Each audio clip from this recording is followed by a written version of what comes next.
សិនអូនឲ្យរបងអ្វីមួយប្រព្រឹត្តមកបងស្រស់ទៅលួនអងបងក៏ទទួលតែមួយប៉ុណ្ណោះ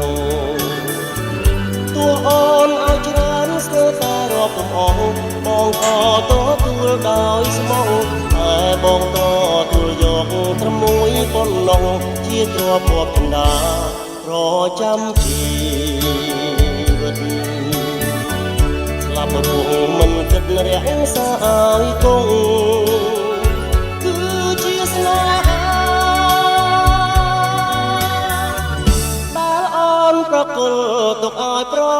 បង